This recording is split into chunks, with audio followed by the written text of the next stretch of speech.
റോമാക്കാർക്ക് എഴുതിയ ലേഖനം 5-ാം അധ്യായം 12-ാം തിരുവചനം. ഒരു മനുഷ്യൻ മൂലം പാപവും പാപം മൂലം മരണവും ലോകത്തിൽ പ്രവേശിച്ചു. അമേരിക്കയിലെ ടെക്സസ് എന്ന് പറയുന്ന സ്ഥലത്ത് വിക്ടോറിയ ഹെർഗ്രോ എന്ന് പറയുന്ന അമ്മ ജീവിച്ചിരുന്നു. ഈ അമ്മ ചെറുപ്പം മുതൽ മാതൃഭക്തി വളർന്നവള. കുഞ്ഞായിരുന്ന സമയത്തും ജപമാല ചൊല്ലി പ്രാർത്ഥിക്കാൻ അവൾ താല്പര്യം കാണിച്ചിരുന്നു. സ്കൂളിൽ പഠിച്ചുകൊണ്ടിരുന്ന സമയത്ത് എല്ലാ ദിവസവും 5-6 ജപമാലകൾ ചെല്ലും. സ്കൂളുകളിലേക്ക് യാത്രയാവുന്ന സമയത്ത് അവളുടെ കരങ്ങളിൽ ജപമാലയുണ്ട്. ജപമാല അവൾ ഒരിക്കലും മുടക്കാറില്ല. പിന്നീട് അവൾ യൂണിവേഴ്സിറ്റിയിലായിരുന്നപ്പോഴും ജപമാല ഭക്തിയിൽ അവൾ വളർന്നു. അമ്മയുടെ സ്നേഹം അവൾ അനുഭവിച്ചു. ഒരിക്കലും ജപമാല അവൾ മുടക്കിയിരുന്നില്ല. അങ്ങനെ സാധിക്കുന്ന സമയത്തൊക്കെ എത്രമാത്രം ജപമാല ചൊല്ലി പ്രാർത്ഥിക്കാമോ അത്രമാത്രം ജപമാല ചൊല്ലി പ്രാർത്ഥിച്ചു. അവൾ വിവാഹിതയായി. അവളുടെ ജീവിത പങ്കാളിയെയും കുടുംബത്തെയും എല്ലാം ഈ മാതൃഭക്തിയിൽ അവൾ വളർത്തിക്കൊണ്ടുവരികയാണ്. അങ്ങനെ അവളുടെ മകനുണ്ടല്ലോ, അവനും വളർന്നു. മാതൃഭക്തി വളർന്നു വന്ന മകൻ, അവൻ പഠനവും യൂണിവേഴ്സിറ്റി പഠനങ്ങളൊക്കെ പൂർത്തിയാക്കി അവൻ മിലിറ്ററിയിൽ ചേർന്നിരിക്കുകയാണ്. ഇവളുടെ ഇടവക ദേവാലയത്തിൽ ഒരു ധ്യാനം നടക്കുന്നു. ഈ ധ്യാനത്തിന്റെ സമയത്ത് ഇവൾ രാവിലെ മുതൽ വൈകുന്നേരം വരെ ദൈവജനത്തിന്റെ കൂടെ ആ ധ്യാനത്തിൽ പങ്കെടുത്തു. ധ്യാനം കഴിഞ്ഞപ്പോൾ അവൾ വികാരിയച്ഛൻ്റെ അടുക്കൽ ചെന്ന് ഒരു കാര്യം പറഞ്ഞു. എൻ്റെ മകനുണ്ടല്ലോ, അവൻ യുദ്ധഭൂമിയിലാണ്. എൻ്റെ മകൻ റാൻഡി, അവന് യുദ്ധഭൂമിയിലായതുകൊണ്ട് എനിക്ക് വീട്ടിൽ ചെന്ന് കഴിഞ്ഞാൽ പോലും എനിക്കൊരു സ്വസ്ഥതയില്ല. ആ സമയത്താണ് കുവൈറ്റ് ഇറാഖ് യുദ്ധം നടക്കുന്നത്. അങ്ങനെ അമേരിക്കയെ റെപ്രസെൻ്റ് ചെയ്തുകൊണ്ട് അമേരിക്കൻ മിലിറ്ററിക്കാരനായ റാൻഡി കുവൈറ്റിൽ ചെന്ന് കിടക്കുകയാണ്. യുദ്ധഭൂമിയിലാണ്. ഈ അമ്മയ്ക്ക് അതിന് നൊമ്പരമുണ്ട്, സങ്കടമുണ്ട്. അതുകൊണ്ട് തന്നെ വികാരിയച്ഛനോട് പറഞ്ഞു, ധ്യാനമൊക്കെ കഴിഞ്ഞാലും എനിക്ക് വീട്ടിൽ പോകാൻ തോന്നുന്നില്ല, ഞാൻ ഈ ദേവാലയത്തിൽ തന്നെ ഇരിക്കാൻ പോവുകയാണ്. ധ്യാനിപ്പിക്കുന്ന അച്ഛനും അതുപോലെ വികാരിയച്ഛൻ കൂടി പറഞ്ഞു, എങ്കിൽ ഈ ദേവാലയത്തിൽ പരിശുദ്ധ കുർബാന എഴുന്നള്ളിച്ച് വെച്ച് തരാം, ഇവിടെ ഇരുന്ന് ദൈവത്തെ ആരാധിച്ചോ, ദൈവത്തെ ആരാധിച്ചോ. എന്നാൽ പ്രിയപ്പെട്ടവരെ, ഈ അമ്മയുണ്ടല്ലോ, അന്ന് വൈകുന്നേരം 4 മണി മുതൽ പുലർച്ചെ 4 മണി വരെ കരങ്ങളിൽ ജപമാലയെടുത്ത് ദിവ്യകാരുണ്യനാഥന്റെ മുമ്പിൽ ഈ അമ്മ കരങ്ങൾ വിരിച്ചു പിടിച്ച് ജപമാല ചൊല്ലി പ്രാർത്ഥിക്കുകയാണ്. പുലർച്ചെ 4 മണിയായപ്പോൾ വികാരിയച്ഛൻ വന്ന് ബെനഡിക്ഷനൊക്കെ നടത്തി ഈ അമ്മയെ തിരിച്ചു വിടുന്നു ഭവനത്തിലേക്ക്. എന്നാൽ പ്രിയപ്പെട്ടവരെ, 2 ആഴ്ച കഴിഞ്ഞപ്പോൾ മകൻ റാൻഡിയുടെ എഴുത്ത് വന്നിരിക്കുക. ഇന്നത്തെ കാലത്തെ പോലെ എല്ലാ ദിവസവും വാട്സപ്പിൽ കാണാനോ വാട്സപ്പിൽ വിളിക്കാനോ ഒന്നും സാധിക്കുകയില്ല. ടെലികമ്മ്യൂണിക്കേഷൻ അത്രമാത്രമായിട്ടില്ല. ഈ സമയത്ത് യുദ്ധഭൂമിയിൽ നിന്ന് മകൻ ലെറ്റർ അയച്ചിരിക്കുക ഈ അമ്മയ്ക്ക്. അമ്മയോട് പറയുകയാണ്, 2 ആഴ്ചകൾക്ക് മുമ്പ് ഇന്ന ദിവസം ഞാനുണ്ടല്ലോ മരുഭൂമിയിൽ ആയിരുന്നു, പൊടിപടലങ്ങൾ ഉയരുന്നു, യുദ്ധം നടന്നുകൊണ്ടിരിക്കുന്നു, എല്ലാം തകർന്നു, ഞാൻ മരിച്ചു, വെടിയുണ്ടകൾ ചീറിപ്പായുന്നു.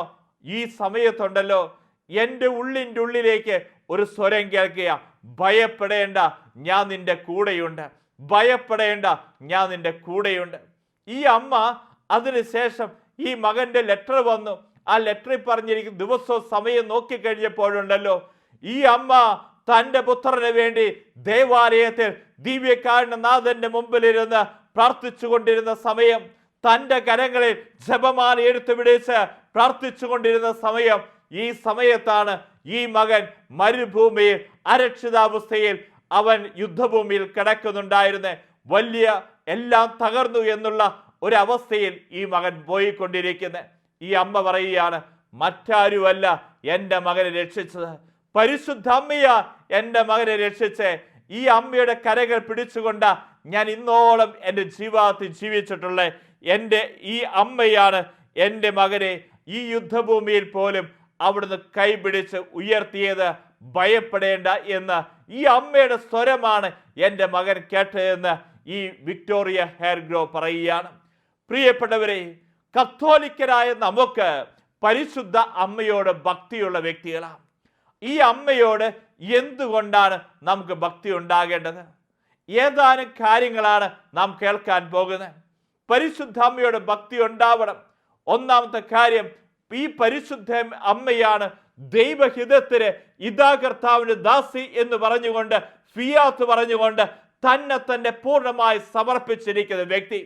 പ്രിയപ്പെട്ടവരെ, ദൈവത്തിന് സമർപ്പിച്ചതിൽ ഏറ്റവും പെർഫെക്റ്റ് മോഡലാണ് പരിശുദ്ധ കന്യാമറിയം. ഇതുപോലെ ദൈവഹിതത്തിന് വേണ്ടി ഒരു വൈകല്യവും ഇല്ലാതെ സമർപ്പിച്ച, സമ്പൂർണ്ണ സമർപ്പണം നടത്തിയ മറ്റൊരു വ്യക്തി മനുഷ്യവംശത്തിലില്ല. അതുകൊണ്ട് തന്നെ നാം പരിശുദ്ധ അമ്മയോട് ഭക്തിയുള്ള വ്യക്തികളായി തീരണം. എങ്ങനെയാണ് ദൈവത്തിന് സമർപ്പിക്കേണ്ടത് എന്ന് ഈ അമ്മയാണ് നമുക്ക് കാണിച്ചു തരുന്നത്. അമ്മയോട് ചേർന്നോ ഈ അമ്മ നമുക്ക് കാണിച്ചു തരും എങ്ങനെയാണ് ദൈവത്തിന് തന്നെ സമർപ്പിക്കുന്നത് എന്ന്. ഇതാ കർത്താവിന് ദാസി എന്ന് പരിശുദ്ധ അമ്മ പറഞ്ഞു. ആ നിമിഷം മുതൽ ഈ അമ്മയുണ്ടല്ലോ സമ്പൂർണമായി സമർപ്പിക്കുക. പിന്നീട് അവൾ തിരിഞ്ഞു നോക്കുന്നില്ല. സമ്പൂർണ്ണ സമർപ്പണത്തിന് മാതൃകയാണ് പരിശുദ്ധ കന്യാമറിയം. രണ്ടാമതായി നമുക്ക് പറഞ്ഞു തരികയാണ്, പരിശുദ്ധ കന്യാമറിയത്തിന്റെ വിദ്യാലയത്തിലേക്ക് ഓരോ വ്യക്തികളും പ്രവേശിക്കണം. കാരണം എന്താ? പരിശുദ്ധ അമ്മയുണ്ടല്ലോ ഒരു നല്ല ശിഷ്യനാകാൻ, നല്ല ശിഷ്യയാകുവാൻ വേണ്ടി നമ്മെ പഠിപ്പിക്കുന്ന വ്യക്തിയാണ്. ഏറ്റവും നല്ല ശിഷ്യനാകണോ, ഒറ്റ കാര്യം ചെയ്താൽ മതി, പരിശുദ്ധ അമ്മയുടെ വിദ്യാലയത്തിൽ പ്രവേശിക്കുക. നമുക്ക് കാണാൻ സാധിക്കും യോഹന്നാൻ ശ്ലീഹ ഒരു കാലഘട്ടം ഉണ്ടായിരുന്നു. അവന് അധികാര സ്ഥാനത്തിന് വേണ്ടിയുള്ള അധികാരമോഹിയായ വ്യക്തി. ഒരു ദേശം യേശുവിനെ ബഹുമാനിക്കാതെ ഇരുന്നു കഴിഞ്ഞപ്പോൾ അവരെന്താ പറഞ്ഞേ? ഇവരുടെ മേൽ തീയിറങ്ങി ഈ ജനത്തെ നശിപ്പിക്കണം, അഗ്നി ഇറക്കി നശിപ്പിക്കണം. അതുപോലെ തന്നെ ഒരു പ്രതികാരമോഹിയായ വ്യക്തി, അധികാരമോഹിയായ വ്യക്തി, പ്രതികാരമോഹിയായ വ്യക്തി, ഇങ്ങനെയൊക്കെ യേശുവിന്റെ കൂടെ ജീവിച്ച വ്യക്തിയായിരുന്നു യോഹന്നാൻ ശ്ലീഹ. എന്നാൽ ഈ യോഹന്നാൻ ശ്ലീഹയുടെ കരങ്ങളിലേക്കാണ് യേശു കുരിശിൻ ചുവട്ടിൽ വെച്ച് തൻ്റെ അമ്മയെ ഏൽപ്പിച്ചു കൊടുക്കുന്നത്. കുരിശിൻ ചുവട്ടിൽ വെച്ച് ഇതാ നിന്റെ അമ്മ എന്ന് പറഞ്ഞുകൊണ്ട് യേശു യോഹന്നാന്റെ കരങ്ങളിലേക്ക് പരിശുദ്ധ അമ്മയെ ഏൽപ്പിച്ചു കൊടുത്തു. ആ സമയം മുതൽ യോഹന്നാനും പരിശുദ്ധ അമ്മയും ഒരേ ഭവനത്തിലാ, അല്ലെങ്കിൽ പറയാം ഒരേ വിദ്യാലയത്തിലാ. ഈ അമ്മയുടെ മുഖത്ത് നിന്ന് യോഹന്നാൻ പഠിക്കാൻ തുടങ്ങി. പിന്നീട് നമുക്ക് കാണാൻ സാധിക്കും 3 ദിവസം കഴിഞ്ഞപ്പോൾ യേശു ഉദ്ധാരം ചെയ്തു കഴിഞ്ഞപ്പോൾ ബാക്കി ശിഷ്യന്മാരെല്ലാം തിടുക്കത്തിൽ ആ കല്ലറയിലേക്ക് ഓടിയിരിക്കുക. പക്ഷേ അധികാരമോഹിയായിരുന്ന യോഹന്നാൻ, എടുത്തിയാട്ടക്കാരനും അതുപോലെ തന്നെ പ്രതികാരമോഹിയായ യോഹന്നാൻ അവിടേക്കൊന്നും ഓടുന്നില്ല. ഈ അമ്മയുടെ കൂടെ ഭവനത്തിൽ തന്നെ ജീവിക്കുക, അവിടെ തന്നെ താമസിക്കുക. കാരണം എന്താ? ഈ അമ്മയുടെ ശിഷ്യത്വത്തിലേക്ക് യോഹന്നാൻ പ്രവേശിച്ചു. യോഹന്നാന്റെ മനോഭാവം മാറി, അവന്റെ പെരുമാറ്റം മാറി, അവന്റെ സ്വഭാവം മാറി. ഇന്നും പ്രിയപ്പെട്ടവരെ, നമുക്കും യേശുവിന്റെ നല്ല ശിഷ്യനാകണോ, നല്ല ശിഷ്യയാകണോ, ഒറ്റ കാര്യം ചെയ്താൽ മതി, അമ്മയുടെ വിദ്യാലയത്തിലേക്ക് നമ്മളും പ്രവേശിക്കുക. യോഹന്നാന്റെ സ്വഭാവം മാറി, യോഹന്നാന്റെ മനോഭാവം മാറി. ഇതേപോലെ തന്നെ നമ്മുടെ ഉള്ളായ്മയും മാറണമോ? ഈ അമ്മയുടെ കരങ്ങൾ പിടിക്കുക, അമ്മയുടെ വിദ്യാലയത്തിൽ പ്രവേശിക്കുക. എങ്കിൽ നമ്മുടെ സ്വഭാവത്തിൽ മാറ്റം ഉണ്ടാവുന്നേ, നമ്മുടെ മനോഭാവത്തിൽ മാറ്റം ഉണ്ടാവും. കാരണം ഈ അമ്മയെ നമ്മെ ഓരോരുത്തരെയും നല്ല ശിഷ്യനാകാൻ, നല്ല ശിഷ്യയാകാൻ പഠിപ്പിക്കുന്നവളാണ്. അതുകൊണ്ട് തന്നെ പരിശുദ്ധ കന്യാമറിയം നമുക്ക് ഒരു അധ്യാപികയാണ്, ടീച്ചറാണ്. മൂന്നാമതായി നമുക്ക് പറഞ്ഞു തരികയാണ്, ഞാനും നിങ്ങളുമെല്ലാം മറിയ ഭക്തി വളരണം. കാരണം എന്താ? പരിശുദ്ധ കന്യാമറിയത്തെ ദൈവം മുദ്ര വെച്ചവളാ. പരിശുദ്ധ കന്യാമറിയത്തെ ദൈവം മുദ്ര വെച്ചവളാ. നമുക്ക് കാണാൻ സാധിക്കും പ്രിയപ്പെട്ടവരെ, യഹൂദ സ്ത്രീകൾക്കറിയാം ഒരു രക്ഷകൻ പിറക്കാൻ പോകുന്ന യഹൂദ സ്ത്രീയിൽ നിന്ന്. ഓരോ യഹൂദ സ്ത്രീകളും ജനിച്ചു കഴിയുമ്പോൾ അവിടെ ഉള്ളിൻ്റെ ഉള്ളിൽ അവരൊരു കൗമാരക്കാരിയായി കഴിഞ്ഞാൽ പ്രാർത്ഥിക്കുന്ന പ്രാർത്ഥനയുണ്ട്, എൻ്റെ ഉദരത്തിൽ രക്ഷകൻ പിറക്കണമേ, എൻ്റെ ഉദരത്തിൽ രക്ഷകൻ പിറക്കണമേ. അങ്ങനെ ഓരോ യഹൂദ സ്ത്രീകളും പ്രാർത്ഥിച്ച് നടക്കുമായിരുന്നു. എന്നാൽ 4000 വർഷമായി യഹൂദ സ്ത്രീകൾ പ്രാർത്ഥിക്കുകയാണ്, എൻ്റെ ഉദരത്തിൽ രക്ഷകൻ പിറക്കണമേ എന്ന്. എന്നാൽ ദൈവം നോക്കുന്നുണ്ട്, ഏറ്റവും നല്ല സ്ത്രീ ആരാ, ദൈവത്തിന് ഇഷ്ടപ്പെട്ട സ്ത്രീ ആരാ, എൻ്റെ പുത്രൻ ഈ ലോകത്തിൽ ജന്മം നൽകുവാൻ പറ്റിയ ഉദരമേതാ? ദൈവം മുകളിൽ നിന്ന് നോക്കിക്കഴിഞ്ഞപ്പോൾ 4000 വർഷം എത്രയോ തലമുറകൾ ജീവിച്ച് മരിച്ചിട്ടുണ്ട്. എന്നാൽ കാണുകയാണ് ദൈവം മുകളിൽ നിന്ന് നോക്കിയപ്പോൾ ഏറ്റവും മനോഹരിയായ ഒരു സ്ത്രീ രത്നത്തെ ദൈവം കണ്ടുമുട്ടി. അത് മറ്റാരുമല്ല, പരിശുദ്ധ കന്യാമറിയവ. ദൈവം മുദ്ര വെച്ചവളാ. അതുകൊണ്ട് തന്നെ പ്രിയപ്പെട്ടവരെ, ദൈവം മുദ്ര വെച്ച സ്ത്രീയാണ് പരിശുദ്ധ കന്യാമറിയം. പിതാവായ ദൈവം ബഹുമാനിച്ചവൾ, പുത്രനായ യേശു ബഹുമാനിച്ചവൾ, പരിശുദ്ധാത്മാവായ ദൈവം ബഹുമാനിച്ചവളാണ് പരിശുദ്ധ കന്യാമറിയം. ദൈവം തെരഞ്ഞെടുത്ത സ്ത്രീ രത്നമാണ് ഈ പരിശുദ്ധ അമ്മ. നമുക്ക് കാണാൻ സാധിക്കും. ഉത്തമഗീതങ്ങളുടെ പുസ്തകം 4-ാം അധ്യായം 12-ാം തിരുവചനം പറയുകയാണ്, എൻ്റെ മണവാട്ടി അടച്ചിട്ട ഉദ്യാനമാണ് മുദ്ര വെച്ച നീരുറവ. എൻ്റെ മണവാട്ടി അടച്ചിട്ട ഉദ്യാനമാണ് മുദ്ര വെച്ച നീരുറവ. ദൈവം മുദ്ര വെച്ചവളാണ് പരിശുദ്ധ കന്യാമറിയം. അതിൻ്റെ അകത്തേക്ക് മറ്റൊരാളും പ്രവേശിച്ചിട്ടില്ല, ദൈവം മാത്രമേ പ്രവേശിച്ചിട്ടുള്ളൂ. നമ്മൾ ഓരോരുത്തരും പരിശുദ്ധ അമ്മയുടെ ഭക്തി വളരുന്നുണ്ടോ എങ്കിൽ പ്രിയപ്പെട്ടവരെ, ഞാനും നിങ്ങളും എല്ലാം പ്രവേശിക്കുന്ന മറിയത്തിന്റെ ഹൃദയത്തിലേക്കാണെങ്കിൽ ആ ഹൃദയത്തിൽ ദൈവമാണുള്ളത്. അവിടെ പരിശുദ്ധ ത്രിത്വമുണ്ട്, പിതാവുണ്ട്, പുത്രനുണ്ട്, പരിശുദ്ധാത്മാവുണ്ട്. മറിയ ഭക്തി വളരുന്ന വ്യക്തി തിരിച്ചറിഞ്ഞോ, നമ്മൾ ഓരോരുത്തരും പരിശുദ്ധ ത്രിത്വത്തിലേക്കാണ് ഉയർത്തപ്പെടുന്നത്. അതുകൊണ്ട് തന്നെ ദൈവം കണ്ടെത്തിയവൾ, ദൈവം മുദ്ര വെച്ചവൾ, അവളാണ് പരിശുദ്ധ കന്യാമറിയം. ഈ ബോധ്യം സകല മക്കൾക്കും ഉണ്ടാകണം. ഒരുപക്ഷേ ചില മതവിഭാഗങ്ങൾ പരിശുദ്ധ അമ്മയെ വെറും മൊട്ടത്തൊണ്ടായി കരുതുന്നവരുണ്ട്. എന്നാൽ പ്രിയപ്പെട്ടവരെ, പരിശുദ്ധ അമ്മയുണ്ടല്ലോ, ദൈവം മുദ്ര വെച്ചവളാ, ദൈവം കണ്ടെത്തിയ സ്ത്രീയാണ് എന്നുള്ള കാര്യം ഓരോ വ്യക്തികളും തിരിച്ചറിയണം. ഇതുപോലെ തന്നെ പിശാചിന് തൊടാൻ സാധിക്കാത്ത ഏക വ്യക്തിയാണ് പരിശുദ്ധ കന്യാമറിയം. നമുക്കറിയാം, അവൾ നാരിക ശക്തിയുടെ തലയെ തകർത്തവളാം. പരിശുദ്ധ അമ്മയുടെ പേര് പറഞ്ഞോ സാത്താൻ ഭയപ്പെടും. അവൾ നാരിക ശക്തിയുടെ തലയെ തകർത്തവളാം. വ്യക്തികളുടെ മേൽ പിശാചിന് അധികാരമുണ്ട്, സ്വാധീനിക്കാൻ സാധിക്കും. സ്ഥലങ്ങളുടെ മേൽ പിശാചിന് സ്വാധീനിക്കാം, സാഹചര്യങ്ങളുടെ മേൽ പിശാചിന് സ്വാധീനിക്കാം. എന്നാൽ പ്രിയപ്പെട്ടവരെ, ഒരു വ്യക്തിയുടെ മേൽ, പരിശുദ്ധ അമ്മയുടെ മേൽ പിശാചിന് തൊടാൻ സാധിക്കുകയില്ല. അതുകൊണ്ട് തന്നെ പൈശാചിക പീഡകളിൽ നിന്നും വിമുക്തി നേടണമെങ്കിൽ ഒറ്റ കാര്യം ചെയ്താൽ മതി, ഈ അമ്മയുടെ ഹൃദയത്തിലേക്ക് നമ്മൾ ചേരണം. ഈ അമ്മയുടെ ഹൃദയത്തോട് നമ്മളും ഒട്ടി നിൽക്കണം. എങ്കിൽ പിശാചിന് നമ്മെ തൊടാൻ സാധിക്കുകയില്ല. ഈ കാലഘട്ടത്തിൽ പ്രിയപ്പെട്ടവരെ, കുടുംബങ്ങളെ തിന്മയുടെ ശക്തിയെ വലയം ചെയ്യുമ്പോൾ, ദേശങ്ങളെ തിന്മയുടെ ശക്തിയെ വലയം ചെയ്യുമ്പോൾ എന്താണ് ചെയ്യേണ്ടത്? മാതൃഭക്തി വളരുക. ഒരു കാലഘട്ടത്തിൽ നമ്മുടെയൊക്കെ ദേശങ്ങളിൽ കാണാൻ സാധിക്കും, വൈകുന്നേരം കുരിശുപടി അടിച്ചു കഴിയുമ്പോൾ നമ്മുടെ കുടുംബങ്ങളിൽ കുടുംബ പ്രാർത്ഥനയുണ്ട്. ജപമാല ചൊല്ലി പ്രാർത്ഥിച്ചിരുന്നു. ഈ അമ്മയുടെ കരകൾ പിടിച്ചുകൊണ്ട് മുന്നോട്ട് പോയിക്കൊണ്ടിരുന്ന കുടുംബങ്ങളായിരുന്നു നമ്മുടെ കുടുംബങ്ങൾ. ഇന്നത്തെ പോലത്തെ വാഹന സൗകര്യങ്ങളൊന്നും നമുക്കുണ്ടായിരുന്നില്ല. 2-4 കിലോമീറ്റർ നടന്നുകൊണ്ട് നമ്മുടെ പൂർവികരായ വ്യക്തികളൊക്കെ ദേവാലയത്തിൽ ഒരു വിശുദ്ധ കുർബാനയിൽ പങ്കെടുക്കാൻ വേണ്ടി ദാഹത്തോടുകൂടെ പോയത്. എന്നാൽ പ്രിയപ്പെട്ടവരെ, ആ പോകുന്ന വഴികളിൽ അവിടെ കരകളിൽ ജപമാലയുണ്ട്. നമ്മുടെ കുടുംബങ്ങളിൽ ഒരിക്കലും ജപമാല മുടങ്ങിയിരുന്നില്ല. അമ്മയുടെ കരം പിടിച്ചുകൊണ്ട് പോയിക്കൊണ്ടിരുന്ന കുടുംബമായിരുന്നു നമ്മുടെ കുടുംബം. അതുകൊണ്ട് തന്നെ നമ്മുടെ കുടുംബങ്ങളിൽ അന്ന് സമാധാനം ഉണ്ടായിരുന്നു, സന്തോഷം ഉണ്ടായിരുന്നു, ആനന്ദം ഉണ്ടായിരുന്നു. പിശാച് നമ്മുടെ കുടുംബങ്ങളെ തൊട്ടിരുന്നില്ല. അതിൻ്റെ കാരണം മറ്റൊന്നുമല്ല, അത് മാതൃഭക്തിയായിരുന്നു. ജപമാല ചൊല്ലി പ്രാർത്ഥിച്ചിരുന്ന കുടുംബമായിരുന്നു നമ്മുടെ കുടുംബങ്ങൾ. എന്നാൽ ഇന്ന് നമ്മുടെ കുടുംബങ്ങളിൽ ജപമാല മുറിഞ്ഞു പോയപ്പോൾ പിശാച് നുഴഞ്ഞു കയറി.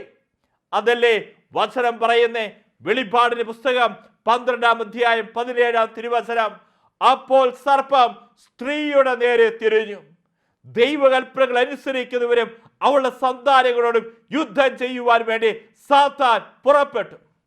അപ്പോൾ സർപ്പം എന്ന് പറഞ്ഞ സർപ്പാര പിശാച് സ്ത്രീയുടെ നേരെ തിരിഞ്ഞു. ആരാണ് ഈ സ്ത്രീ? അത് മറ്റാരുമല്ല, പരിശുദ്ധ കന്യാമറിയം. വീണ്ടും പറയുക, ദൈവകൽപ്പനകൾ അനുസരിക്കുന്നവരും അവളുടെ സന്താനങ്ങളും. ദൈവകൽപ്പനകൾ അനുസരിക്കുന്ന പരിശുദ്ധ അമ്മയുടെ സന്താനങ്ങൾ ആരാ? ദൈവത്തിന്റെ വചനം അനുസരിക്കുന്ന പരിശുദ്ധ അമ്മയുടെ സന്താനങ്ങൾ ആരാ? നമ്മൾ ഓരോരുത്തരോടും പിശാച് യുദ്ധം ചെയ്യുവാൻ വേണ്ടി ഇറങ്ങി പുറപ്പെട്ടേക്കുക. എന്നാൽ ഈ പിശാചുമായുള്ള പോരാട്ടത്തിൽ ഒരു ക്രൈസ്തവന്റെ ഏറ്റവും വലിയ ആയുധമാണ് ജപമാല. എവിടെ ജപമാല മുറിയുന്നുണ്ടോ പിശാച് നുഴഞ്ഞു കയറും.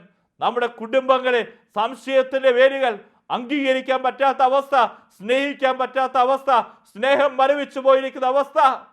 എന്നാ നമ്മുടെ കുടുംബങ്ങളിൽ ഇതുപോലത്തെ അവസ്ഥയുണ്ടായത്? ഓർക്കുക പ്രിയപ്പെട്ടവരെ, എന്നാണോ നമ്മുടെ കുടുംബത്തിൽ ജപമാല മുറിഞ്ഞു പോയത്, അന്ന് പിശാച് നുഴഞ്ഞു കയറി എന്നുള്ളതാണ്. എന്നാൽ നമ്മൾ ഓർക്കുക, പിശാചിന് പരിശുദ്ധ അമ്മയുടെ മേൽ ഒരു അധികാരമില്ല. അമ്മയുടെ വിദ്യാലയത്തിലേക്ക് നമ്മൾ ചേരുക, അമ്മയുടെ ഹൃദയത്തോട് നാം ഒട്ടി നിൽക്ക്, മാതൃഭക്തി വളര്, എങ്കിൽ നമ്മുടെ കുടുംബങ്ങളെ ഈ അമ്മ അവിടുത്തെ കാപ്പയ്ക്കുള്ളിൽ കാത്തു സംരക്ഷിക്കും എന്നുള്ളതാണ്.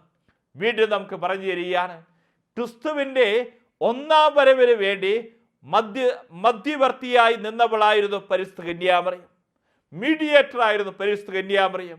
എന്നാൽ ക്രിസ്തുവിന്റെ രണ്ടാം വരവിന്റെയും മീഡിയേറ്ററാണ് പരിശുദ്ധ കന്യാമറിയം എന്ന് ഓരോ വ്യക്തികളും തിരിച്ചറിഞ്ഞു.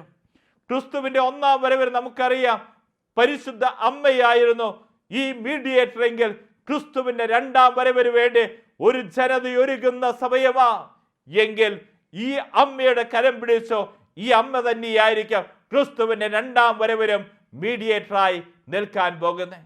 വീണ്ടും നമുക്ക് പറഞ്ഞു തരികയാണ്, പരിശുദ്ധ അമ്മ ദൈവകൃപ നിറഞ്ഞവളാണ്. പരിശുദ്ധ അമ്മ ദൈവകൃപ നിറഞ്ഞവളാണ്. നമ്മളൊക്കെ ധ്യാനത്തെ പ്രാർത്ഥിക്കുന്ന ഒരു കാര്യം, കൃപ കൊണ്ട് നിറയ്ക്കണമേ, കൃപ കൊണ്ട് നിറയ്ക്കണമേ എന്ന് നമ്മൾ ഓരോരുത്തരും പ്രാർത്ഥിക്കുന്നുണ്ട്. എന്നാൽ എന്താണ് കൃപ? ഓർത്തു വെച്ചോ, എന്താണ് കൃപ? പിതാവായ ദൈവം പരിശുദ്ധാത്മാവിലൂടെ ഈശോയുടെ സ്നേഹം നമ്മുടെ ഹൃദയങ്ങളിലേക്ക് ഒഴുക്കുന്നതാണ് കൃപ. പരിശുദ്ധ കത്തോലിക്ക സഭയുടെ മതബോധന ഗ്രന്ഥം പഠിപ്പിക്കുക, പിതാവായ ദൈവം പരിശുദ്ധാത്മാവിലൂടെ ഈശോയുടെ സ്നേഹം നമ്മുടെ ഹൃദയങ്ങളിലേക്ക് ഒഴുക്കുന്നതാണ് കൃപ. ഈ അമ്മ ദൈവകൃപ നിറഞ്ഞവളാണ്. അതല്ലേ ഗബ്രിയേൽ ദൂതൻ അവളെ അഭിസംബോധന ചെയ്തത്, ദൈവകൃപ നിറഞ്ഞവളെ സ്വസ്തി. പിതാവായ ദൈവം പരിശുദ്ധാത്മാവിലൂടെ ഈശോയുടെ സ്നേഹം നമ്മിലേക്ക് ഒഴുക്കുമ്പോഴാ ഞാനും നിങ്ങളുമെല്ലാം കൃപയുള്ള വ്യക്തികളായി തീരുക. അതുകൊണ്ട് തന്നെ പ്രിയപ്പെട്ടവരെ, ഈ അമ്മയിൽ കാണാൻ സാധിക്കും എല്ലാ പുണ്യങ്ങളും നിറഞ്ഞവളാണ് പരിശുദ്ധ കന്യാമറിയം.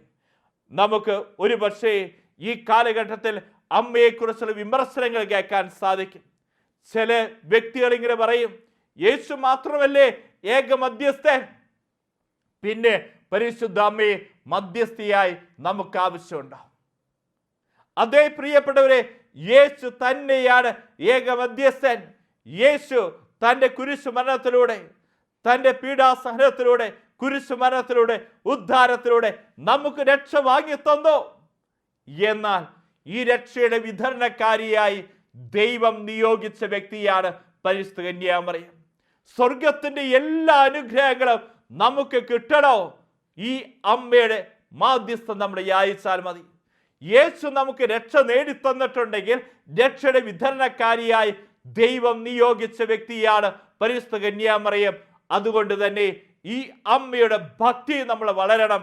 നമുക്ക് അനുഗ്രഹങ്ങൾ, സ്വർഗത്തിന്റെ ധാരങ്ങൾ കിട്ടണോ? ഈ അമ്മയുടെ മാധ്യസ്ഥം നമ്മൾ യാചിച്ച് പ്രാർത്ഥിക്കണം. അമ്മയെ ഒഴിവാക്കിക്കൊണ്ടുള്ള ഒരു ജീവിതമല്ല നമുക്ക് വേണ്ടത്. യേശു തന്നെയാണ് ഏക മധ്യസ്ഥൻ. എന്നാൽ ആ യേശു നേടിത്തന്ന രക്ഷ നമുക്ക് വിതരണം ചെയ്യുന്നത് പരിശുദ്ധ അമ്മയുടെ കരങ്ങളിലൂടെയാണ്. ഈ ബോധ്യം ഓരോ ദൈവ പൈതലും ഉണ്ടാകണം. വീണ്ടും നമുക്ക് പറഞ്ഞു തരികയാണ്, അന്ത്യകാല പ്രേക്ഷിതരെ ഒരുക്കുന്നവളാണ് പരിശുദ്ധ കന്യാമറിയം. നമുക്ക് കാണാൻ സാധിക്കും അന്ത്യകാല പ്രേക്ഷിതർ, അവരെ ഈ അമ്മ എങ്ങനെയാണോ സ്വർഗത്തിലേക്ക്, നിത്യജീവനിലേക്ക് നയിക്കുന്നത്. ഈ കാലഘട്ടത്തിൽ നാം കേൾക്കാനിടയായിട്ടുണ്ട്, ആദിമ സഭയിൽ ഉണ്ടായിരുന്നേക്കാൾ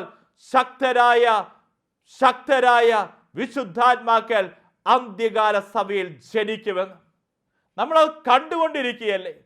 ആദിമ സഭയിൽ ഉണ്ടായിരുന്നേക്കാൾ ശക്തരായ വിശുദ്ധാത്മാക്കൾ അന്ത്യകാല സഭയിൽ ജനിക്കുമെന്ന്. ഈ കാലഘട്ടത്തിൽ പോലും കേരളത്തിൽ നിന്ന് പോലും പ്രിയപ്പെട്ട മക്കളെ എത്രയോ വിശുദ്ധിയോടുകൂടി ജീവിച്ച് മരിച്ച കുഞ്ഞുങ്ങളുണ്ട്, യുവജനങ്ങളുണ്ട്. അന്ത്യകാല സഭയിൽ ശക്തരായ വിശുദ്ധാത്മാക്കൾ ജനിക്കാൻ പോകുക. എന്നാ പ്രിയപ്പെട്ടവരെ, അന്ത്യകാല സഭയെക്കുറിച്ച് പറയുകയാണ്, സഭയിൽ ഒരുപാട് പീഡനങ്ങൾ ഉണ്ടാവും, സഭ ഒരുപാട് തെറ്റിദ്ധരിക്കപ്പെടും, സഭ ഒരുപാട് വെല്ലുവിളികളിലൂടെ കടന്നു പോകേണ്ടി വരും, ഒരുപാട് പേര് വിശ്വാസം ത്യജിക്കാം. എന്നാ പ്രിയപ്പെട്ടവരെ, ആരാണ് അന്ത്യകാല സഭയിൽ പിടിച്ചു നിൽക്കുക? അത് മറിയത്തിന്റെ സൈന്യമായിരിക്കും. മറിയത്തിന്റെ സൈന്യം എന്ന് പറഞ്ഞാൽ മാതൃഭക്തി വളർന്നിരിക്കുന്ന വ്യക്തികളായിരിക്കും അന്ത്യകാല സഭയിൽ പിടിച്ചു നിൽക്കുക. ഇന്ന് പ്രിയപ്പെട്ടവരെ, ഞാനും നിങ്ങളുമെല്ലാം ഈ അമ്മയ്ക്ക് പ്രത്യേകമായി സമർപ്പിച്ചിരിക്കുന്ന ഈ മാസങ്ങളിലൂടെ നാം കടന്നു പോകുമ്പോൾ നമുക്ക് മാതൃഭക്തി വളരണം. കാരണം ഏറ്റവും നല്ല ശിഷ്യനാകാൻ ഈ അമ്മ പഠിപ്പിക്കും. അന്ത്യകാല സഭയിൽ ശക്തരായ പ്രേക്ഷിതരായി തീരുവാൻ ഈ അമ്മ നമ്മെ സഹായിക്കും. മറിയത്തിന്റെ സൈന്യം മാത്രമായിരിക്കും അന്ത്യകാല സഭയിൽ പിടിച്ചു നിൽക്കുക. എങ്കിൽ മറിയത്തിന്റെ സൈന്യമായി നമ്മൾ ഓരോരുത്തരും മാറണം. മാതൃഭക്തി വളരണം. വ്യക്തിപരമായ ജീവിതത്തിൽ ജപമാല ചൊല്ലി പ്രാർത്ഥിക്കുക. ഇതുപോലെ തന്നെ നമ്മുടെ കുടുംബങ്ങളെ ജപമാല മുടങ്ങരുത്. എവിടെയെല്ലാം സഭയെ തകർക്കുവാൻ വേണ്ടി തിന്മയുടെ ശക്തികൾ ഒരുമിച്ച് കൂടിയിട്ടുണ്ടോ അവിടെയെല്ലാം പരിശുദ്ധാമ്മ ഇറങ്ങി വന്നിട്ടുണ്ട്. സഭയെ തകർക്കുവാൻ സഭയുടെ ശത്രുക്കൾ എവിടെയെല്ലാം ഇറങ്ങി വന്നിട്ടുണ്ടോ അവിടെയെല്ലാം പരിശുദ്ധാമ്മ പ്രത്യക്ഷപ്പെട്ടിട്ടുണ്ട്.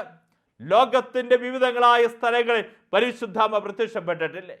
ഇതിൻ്റെയൊക്കെ ചരിത്രം നോക്കിക്കഴിഞ്ഞാൽ കാണാൻ സാധിക്കും, സഭയെ തകർക്കുവാൻ തിന്മയുടെ ശക്തികൾ ഒരുമിച്ച് കൂടിയപ്പോഴാ ഈ പരിശുദ്ധാമ്മ ഇറങ്ങി വന്നത്. എങ്കിൽ ഈ കാലഘട്ടത്തിൽ നമ്മുടെ കുടുംബങ്ങളിലേക്ക് അമ്മയെ വിളിക്കാം, നമ്മുടെ വ്യക്തിപരമായ ജീവിതങ്ങളിലേക്ക് അമ്മയെ വിളിക്കാം, സഭയിലേക്ക് അമ്മയെ വിളിക്കാം. പ്രതിസന്ധികളിലൂടെ കടന്നു പോകുന്ന സഭയെ അമ്മയ്ക്ക് സമർപ്പിക്കാം. പരിശുദ്ധ അമ്മേ, മാതാവേ, ഞങ്ങളെ ഓരോരുത്തരെയും അമ്മയ്ക്ക് സമർപ്പിക്കുന്നു. അമ്മ സമ്പൂർണമായി യേശുവിനെ സമർപ്പിച്ചതുപോലെ ഞങ്ങളെയും ഞങ്ങളുടെ കുടുംബങ്ങളെയും സമ്പൂർണമായും പരിശുദ്ധ അമ്മയെ അമ്മയുടെ കരങ്ങളിലേക്ക് ഞങ്ങൾ സമർപ്പിക്കുന്നു. തിരുക്കുമാരന് മുമ്പിൽ ഞങ്ങൾക്ക് വേണ്ടി മാധ്യസ്ഥം വഹിക്കണമേ.